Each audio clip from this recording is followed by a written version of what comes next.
ইমামের পিছনে কাবা শরীফের দিকে মুখ করে রাস্তায় আল্লাহ আল্লাহু আকবার ইমাম সাহেব বলবে, সাথে সাথে আপনারা তকবীর করবেন আর নামাজ শেষে তাকবীর তাসবিহ করবেন। অর্থাৎ নামাজও তাকবীর তাসবিহ করতে হবে, নিয়মিত আসর আছে। ঠিক আছে, শুরু করতে নামাজ চল আসর চলে এই উপরে ইমাম নিচে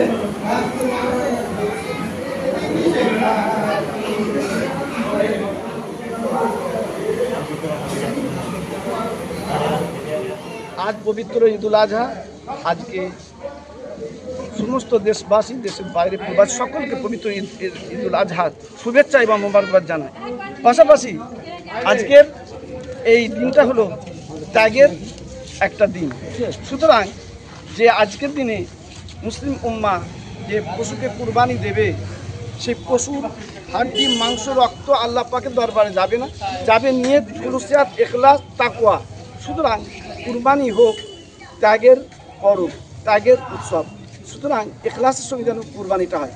পাশাপাশি পশুকে জবাই করার সাথে সাথে মানুষের হৃদয়ের পশু থেকে আগে জবাই করতে হবে, আগে হত্যা করতে হবে। এবং পাশাপাশি বলবো দেশবাসী সকলের কাছে যে আজকের দিনটা অত্যন্ত স্পর্শ একটা দিন, যে সমস্ত জায়গায় বিভিন্ন রকমভাবে ইয়ং জেনারেশন পশুর ছবি এবং পশুকে জবাই করার ছবি তারা আপলোড করে সোশ্যাল সাইটে। এটা আমি বারবার নিষেধ করে আসছি, আজও আমি নিষেধ করব।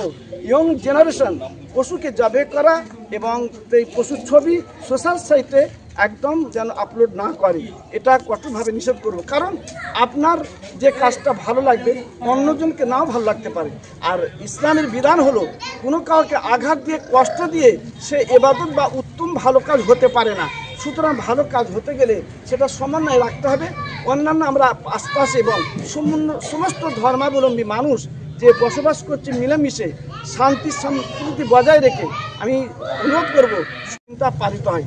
কারণ আজকের দিনে বিভিন্ন রকমভাবেই আমাদের পশ্চিমবঙ্গে অশান্তির বাতাবরণ তৈরি করার চেষ্টা করবে।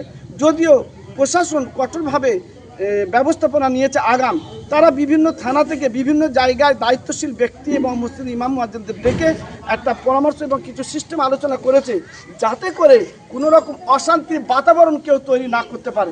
একটা অংশ অশান্তি তৈরি করার জন্য তারা উঠে পড়ে লেগেছে, সেটাকে দমন করার জন্য প্রশাসন ইতিবাচক পদক্ষেপ নিয়েছে, সাধুবাদ জানাবো এবং ইয়ং জেনারেশনকে সাবধান হতে বলবো এবং সমস্ত মানুষজনকে আমি পবিত্র ঈদুল আজহার শুভেচ্ছা মোবারকবাদ জানাবো এবং সম্প্রীতি সকলে বজায় রাখুক, এটা সকলে দেশবাসীকে